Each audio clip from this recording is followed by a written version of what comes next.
Hi, everybody. Welcome to WFSB Plus. I'm Kara Sundlin, and happy that you're streaming with us because we're talking about Taylor Swift's new album, which drops at midnight. So it drops tomorrow. People are already excited, and I want to bring in an expert, and that is Ari Perez, and he teaches a Taylor Swift class actually at Quinnipiac University. So, Ari, thank you so much for being with us. Thank y'all so much for having me. I'm so excited to be able to talk about this with y'all. Yeah, are you so excited as well that this is dropping? Yes, ma'am. I am very, very excited. And I'm very, very excited to go tomorrow to the official release party with my family. I think this is wonderful that you did this for all of us. So, what do we think is going to actually happen with this album? I know that it's supposed to be a little bit more upbeat.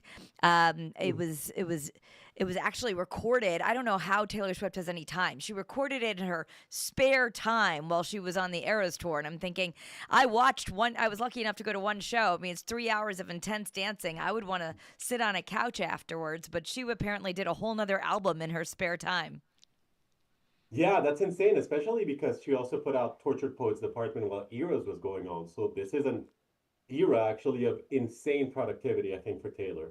As to what we can expect, there's been a lot of hints. I think the first big one was her collaborators. Over her last few albums, she had been working with Aaron Dessner and Jack Antonoff, but now she's going back to Max Martin and Shellback that she worked with for 1989 and Reputation. So I agree the album's likely to be a lot more upbeat. It's a lot shorter album. It's coming in just a little north of 40 minutes, so very different vibe than Tortured Poets Apartment that had 31 tracks over a double album. I'm expecting to have very upbeat, kind of very modern songs. The lengths come around that like 3.5 magic minute mark where modern music is made in order to like rack up the numbers on Spotify. So I'm really expecting something along 1989 or Reputation era, Taylor. So it's possible. What you're saying is there might be songs in addition to all of this new album. Her fans might be getting a surprise of songs from the vault. Yes, ma'am. So, with the caveat that this is completely unknown, because we just don't know, it seems like some pie from Reputation is coming on. Now, people have been waiting for Reputation Taylor's version forever, and she announced that it wasn't coming out, but that From the Vault tracks might be seeing the light of day somehow. This is what she announced when she got her master's back a few months ago. And then mysteriously this week on Apple Music, certain lyrics on Reputation were capitalized to spell out a phrase. They don't make loyalty like they used to. And the album cover has this like crackling effect that's very reminiscent of the anti-hero video. And word on the street is that some of the tracks from Life of a Showgirl are going to be those Reputation that we didn't get because we didn't get Reputation Taylor's version. And that would make perfect sense because again, Max Martin and Shellback were her collaborators during that era. I also think, the Tortured Poets album, Taylor Swift is amazing in everything she does, but it was a little depressing. And apparently, this is going to be more upbeat, more pop. She says it's always about her life, but that she was living in this ecstatic part of her life, right? This Eras tour, getting engaged to Travis Kelsey. Travis Kelsey says it's such a fun album that he's been dancing around the house to it. So, do you think we're going to feel very differently about this album as people listen to it compared to maybe Tortured Poets? Yeah, I think it's a huge departure. Tortured Poets just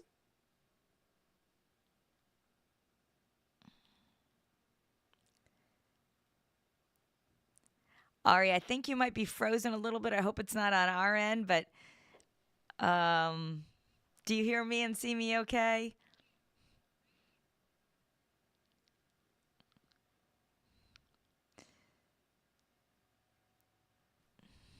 All right. Well, while we try to reboot Ari a little bit, I just want to give our audience some information. Again, it's going to come out at 12 o'clock. And if you want to feel like you didn't miss anything, there are actually AMC theaters and there are local cinemas, Cinemarks, and AMCs that are having watch parties, all of this. Oh, there you are. You're back now. So that's awesome. There we go. I don't know exactly what happened, but we're just gonna shake it off, Ari. Yeah, that's great. So like I was saying, yeah, I think, Tortured Poets Department is a very personal kind of angsty album. There's a lot of feelings and emotions she had to get out. And we get this like very long album. She just kind of wants to get it all out on the page and just let us know everything that she's been going through. But Life of a Showgirl, I do agree, is going to be like almost like such a different sense in that she's happy, she's excited, very poppy, very upbeat. So I do think it's a radical departure. Sorry, my computer crashed. That's what happened. Oh, that's okay. That's okay. Yeah, what I was saying, and I want you to chime in on this, is I guess all of her albums, and this is why, I mean, here we are talking to a university professor. You teach a course on this. You actually think she's someone who students are going to learn about her lyrics and her process and her poetry as literature. This is a special time of her life. She's getting engaged. She is engaged to Travis Kelce. He says it's been such a fun song, a fun album. He's been dancing around the house. Um, as you teach this course, uh, do you think that you're going to be talking a lot more about her process, or what can you tell us about how she writes songs? We know they're always about what's going on in her life at that time, and especially people who've been listening for a long time, I think they feel like they've grown up with her.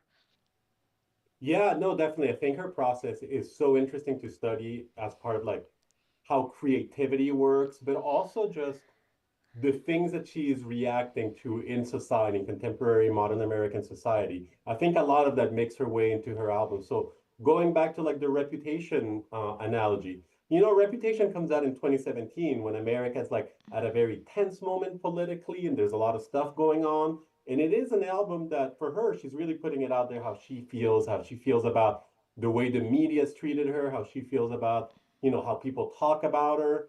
And I think now in 2025, when we're getting to a very similar tense moment in American society, she's going a totally different way because she herself is personally in a better space. Yeah. Reputation, she had gotten canceled as much as Taylor Swift can get canceled, and now Life of a Showgirl has a song called Canceled. And so I think Okay. we're really seeing the flip That side was of the Reputation. whole dealing with Kanye West at that time. Yes, ma'am. And it is interesting to know that canceled, as she has spelled it out on the album, is with two L's, which is the British version, right? And so that seems meaningful to me, especially because a lot of her exes were British. But now, as you mentioned, she's engaged to Travis Kelce, who's like a real American guy. Yeah. Yeah. And let's talk about the movie theater because uh, I checked, and there are cinemas now having screenings like every 15 minutes. And I know people are going, it's all this weekend. Um, is it just the music video? What are people going to see at the theaters? That's a great question. So I'm going tomorrow in North Haven with my family. I'm very excited. I do think that the fact that we get a release movie bodes very poorly for the prospects of a tour. I know we'll likely talk about it, but I think this is about what we're getting. I'm imagining we're getting a music video for the lead-off single, some behind the scenes stuff, and some kind of like, she used to put these movies about her tour, like Fearless Tour had a movie and a documentary, and I think that's what we're seeing, kind of like really insight on her process and how this album came together, both from a lyric and musical point of view, but also from a production stage. One of the things that happens with eras is that they all have their very unique vibe and their unique sense, and kind of, she's building these worlds around these albums, and that goes with colors, right? Every album has a color, every album has like a couple of items that really stand out. And I think for Life of a Showgirl, the release party, the movie, we are going to get dropped in this universe. So we are getting almost like this ancillary material to the album in the same way that Lemonade, the visual album by Beyonce, or Casey Musgraves did the same with Star Crossed. I don't think we're getting the whole album, but I think we're getting a lot of that extra material to flesh out the universe. Yeah. And even when you look at the covers, first of all, if you want to get it, people can go. I guess if you've signed up to get it on Apple Music, Spotify, anything, it's going to automatically drop on October 3rd. But if you want the vinyl, I've heard you can go to Target, you can go to other places. And she also, I mean, everything she does is so intentional. But she did different covers with these very special photographers that she really wanted to capture different aspects from the orange to the green. Can you talk a little bit about the art and the imagery and how intentional Taylor Swift is when she releases anything? Yeah, for sure. And I think it's important to note that part of what her getting her masters back and her music back wasn't just about owning the records, but owning the ancillary material to that, right? So when she puts out an album, there are videos, there are promotional shoots, there's images, there's photos. And again, all of that goes to build the universe of the album. And I think that now that Life of a Showgirl is coming out, when she's finally gotten all her masters back, she just feels very comfortable in exploring and kind of experimenting with all of these. She did mention that the photo shoot for this album was her favorite photo shoot so far. There, like you say, there's a lot of like green and orange motifs. She put out all these variant covers, which she has been doing for a while. It doesn't seem like there was an overarching theme to them for Midnights. A lot of the variant covers in vinyl, if you got a four, you could make a clock out of that because the clock imagery was very important for Midnights. And here it seems like it's just about the colors themselves, right? So there was a purple version. A lot of people thought that that was referring to Speak Now, and there was a golden version for Fearless. Yeah. I I think that right now it's a little bit difficult to find all the clues because we don't know quite what we're looking for, and Taylor Swift does like putting a lot of red herrings in there. But I think over the weekend, as people really absorb the album, absorb the movie, we will be finding out what exactly were the clues that she left for us that we just weren't ready to find yet. Yeah. In fact, she goes on, Taylor Swift goes on to say that when she was putting out to her fans, that we chose this really high gloss finish that she's never done before, that she wanted this album to feel luxurious, like a Yeah. life of a showgirl. And in fact, if you get the vinyl, which is interesting that we're going back to vinyl, my teenage daughter has a record player and likes vinyl, but I guess the surprise is everyone's getting a poem inside of the record. Yeah, that's what I've heard. I'm very excited for my version. I ordered at like 1 o'clock in the morning whenever she dropped the announcement out and the link was ready to ship. So I think in this album release rollout that she's doing, we will find a lot of things that are there that we're maybe not expecting, including those, from the vault tracks from rap. Like, I wouldn't be surprised if there are more callbacks to previous eras, especially 1989 and rap. So as we look, there's 12 songs at Mhm. least that I know of that she's releasing, and then the music videos that you're going to see in the theater. I just want to help people understand if they're going. It says dancing is encouraged but not required. Are we just going to watch some of the music videos? I don't know that it's going to be just that. I do think there's going to be a lot of that. My hope had been that it would, like I mentioned, be a visual album in the way of Star-Crossed or Lemonade, where you just get a movie that's composed of a lot of different music videos all strung together along a coherent theme. I Yeah. have been reading that we could expect something more like what she did in Miss Americana, the Netflix documentary, where it's not just about the music, but it's also about her process and how she feels about her music and how she feels about how her music is being received and all of this stuff. The Right. dancing encouragement does lead me to believe that we're going to get at least a handful of music videos. And I wouldn't be surprised if the title track, Life of a Showgirl, which, has Sabrina Carpenter in it, is one of those because Sabrina Carpenter has been a collaborator of Taylor Swift for the last couple of years. Her star has really risen. And I think that would be a fun way for them to keep working together and to get a lot of buzz. Are Quinnipiac students doing anything special? Anything going on special in your classes or on campus for this release? So there's been a few listening parties that I've heard about on campus. These have not been like organized at, a high level. This is mostly students just getting together. So I don't think there's like a very set event that we're doing. I was gonna try to put something together. Right now I'm just traveling, so I haven't had a chance to. But once we are all settled in with the album, try to do an event once we know more about what the album is like. I really want to kind of dig into it before I start planning stuff. So, do we have to be a Quinnipiac student to take your class? No, ma'am. You can sign up as a non-degree student seeking student. And in fact, I had people even from the University of Michigan come in and take my class. So if you just want to take the one class, you don't have to go through the whole application process. You can come in and just do that. All right. So, let me ask you this. I think what everyone wants to know is what's the wedding going to be like, where it's going to be. I know no one really knows, but is it possible it's going to be in Rhode Island? Are we going to have a big New England presence? What's your take, and are there any clues? Yeah, so that's a great question. I am going to go with the sad news first, which is I think that us getting a movie and her being in wedding planning mode very likely means we won't get a tour for Life of a Showgirl. I have been worried about the next tour for a while. It's kind of really hard to follow up on Era's tour. Like you mentioned, it was a 3.5 hour, celebration of her entire career. And it's really hard to follow that with like a regular tour, especially with all the stuff that's going on in her life. As to what the wedding will be, I think it is actually more likely that they'll have a small private affair that we then find out post facto. I don't know that there's going to be a huge party necessarily. I mean, her mansion in Rhode Island would be a great spot, but they have kept their relationship pretty down low. Like, I know people think that it's a very public relationship because she shows up to all his games, but until they released the New Heights episode of them together, we actually hadn't seen them interact a whole lot. That's one of the reasons that made the podcast episode so meaningful because it was our first real look at what they're like together, what their relationship is like. And so, Hmm. continuing along that trend, I would not be surprised if just one morning, we wake up and there's just a bunch of pictures that she has decided to release, and we find out that it happened a couple of weeks ago already. But we'll see. We'll have to see. I don't know. You're the professor, but I'm thinking this is the girl who wrote Love Story, all about Romeo and Juliet, and she's always so extravagant. And I'm thinking if she's anything like so many girls who've been planning her weddings since she was little, I don't know.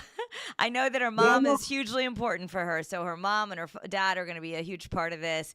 Um, and I would say I've driven by that house in Watch Hill. Not a lot of room for people to come visit, but uh, Right. So, like it wouldn't surprise me, like you say, like she has been planning this and that she wants to keep it for her and Travis. That is to say, like, I wouldn't be surprised. Like I say, she has a regular, well, what a regular wedding would stand like if the yeah. biggest pop star in the world is marrying a football star. But But yeah, I think that she's going to want to keep this very private and kind of just keep it for her and her loved ones and her family. A little Yeah. bit like Selena Gomez just got married, right? And we saw some pictures, we learned about it, but it's not like there was a huge, huge event. It just kind of happened, and then we found out about it. And Taylor Swift was actually a bridesmaid at that wedding. Yeah. Yeah. Well, it will be interesting to see. And I think one thing is for sure is not only is she the hottest thing in music, my understanding, we just reported on Great Day Connecticut, our music expert Jim Bazzi said she's now the highest seller of any female artist beyond Madonna, beyond Mhm. anybody in history. So it'll be interesting to see what happens next. But also, she's brought a lot of people watching the NFL game. So as football gets back on TV this fall, I'm sure everyone's going to be looking again for those Taylor sightings. Yes, ma'am. And I think that's what's so interesting and important about her work. It's so far-reaching. Even the Life of a Showgirl official release party. That is a 3-day movie. It's only in theaters for a little bit. And it Yeah. has already brought in about $40 million and really kind of buoyed up the box office that was looking for a big hit. And so when you have the kind of impact where just like a smaller side project to your album release is having this kind of big impact on the movie industry, I think that really tells you a lot about Taylor Swift and her impact along all facets of society and that kind of entertainment. Well, Ari Perez, you are a Quinnipiac professor for a Taylor Swift class. Let me ask you: is there anything else you think that I didn't get a chance to ask you that you want everyone to know as we walk away and everyone's so excited, and especially the Swifties are waiting to see what hidden gems are going to come out in the next 24 hours? Yeah, and I think we covered it all. Like I'm just excited to see what the new music is like, what this new era in Taylor Swift is like, kind of all the surprises that she has for us. One of the great things about being a Swiftie is that we spend so much time theorizing and imagining, kind of like game playing what's going to come, and then the actual thing happens, and we're all surprised as to how she misled us down a red herring or she completely flipped things on her head. And so I think over the next few days and even weeks, it's going to be a very fun time for us Swifties to really dig into the music, to start drawing connections between the new album and her 11 previous ones, to see where she's going, how that work is evolving, how her musical style is evolving. And I just think it's a very exciting time. Well, it's going to be interesting for sure. And Ari Perez, thank you so much for sharing your time with us, streaming here on WFSB Plus as we take a deep dive on the Taylor Swift album. And I want to let everyone know we're going to be talking about this more, as of course, all of your big stories, your breaking news and weather, but we'll be talking about this more on Eyewitness News coming up at 4 o'clock as well. And we've got our music expert joining us on Great Day Connecticut at 3 o'clock. But I do want to, a lot of people are interested, and I know people are reading everything out there. So I appreciate you taking time out to speak with us and stream with us. Yeah, thank you so much for having me. I always love chatting with you and chatting with anybody about Taylor. And again, I'm just so excited. And if you see me tomorrow at the release party, please feel free to come up and talk to me, anybody who's seeing We, this, and share theories. I think one of We the de- most rewarding parts of being a Swiftie is the community. we definitely will. Ari Perez, thank you so much for being with us. Cheers. Cheers. And everyone at home, thank you for streaming with us. And join me back here for Eyewitness News at 4 and Great Day Connecticut at 3. Have a great afternoon.